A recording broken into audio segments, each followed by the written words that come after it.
yet. I'll just wait for some settling. Senator Lyons. Thank you, Mr Deputy President. And I rise to take note of answers given by Senator Cash to questions asked by opposition senators. And isn't it amazing that we've already had a correction of the record from yesterday? Because what we're seeing now from Senator Cash is this slipping and sliding, this backtracking, correcting the record, the different use of language around the jobs that are to be created under the various free trade agreements.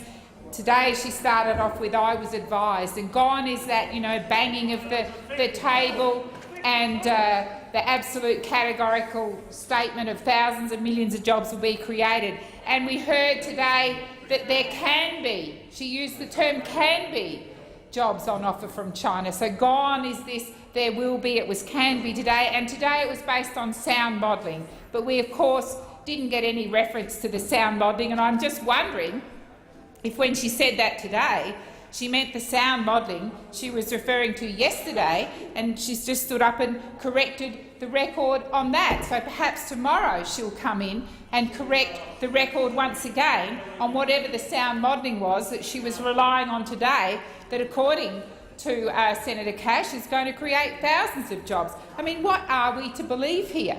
What are we to believe? No longer is it categorical. No longer is it, absolute determined. It's words like "she was advised." It's words like "can be many jobs created." It's words like sound modelling. And at the end of question time, oops-a-days, correct the record, and the term is now back to many thousands of jobs. Many thousands of jobs.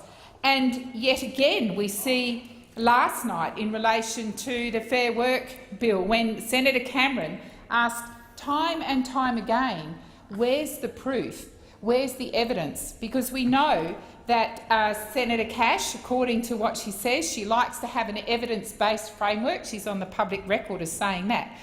And Senator Cameron said, where is the evidence that in relation to Greenfield's negotiations that they're being dragged out longer than 6 months ago, And I think Senator Cameron asked that 3 or 4 times, certainly in the time that I was in the chamber, and Senator Cash's response was, well, that's what employers had told her. So again, this saying one thing, of relying on this sound evidence and then completely not being able to produce the sound evidence or the sound modelling or backtracking or correcting the record is all that we're now hearing from Senator Cash in her new position as Minister for Employment. And today, Senator Bullock asked her directly about was the government going to cut penalty rates, and she said a number of times that penalty rates are determined by the Fair Work Commission.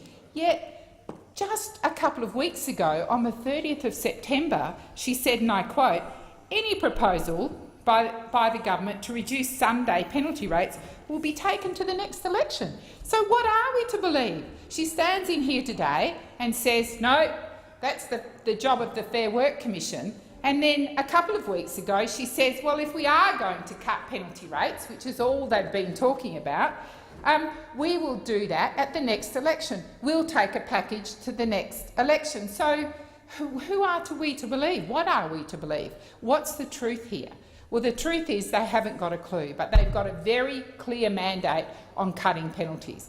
There's been enough said about it, particularly by Senator Cash, and she can try and backtrack and say that it's up to the Fair Work Commission at question time today.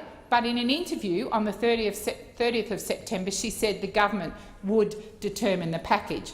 The other thing she likes to say is somehow the Productivity Commission's come up with this idea to create a 2-tiered Sunday penalty system all by itself. Well, who put the reference to the Productivity Commission? Was the poor old former Treasurer under the old management, Mr Hockey. So that link between the terms of reference and what the government wants to do in terms of penalty rates is very clearly established. There's no mystery here.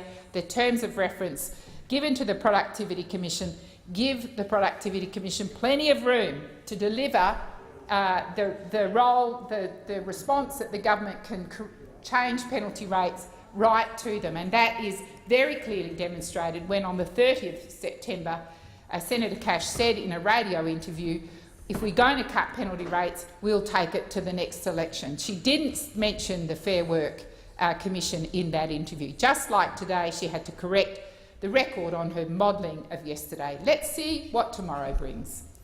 Senator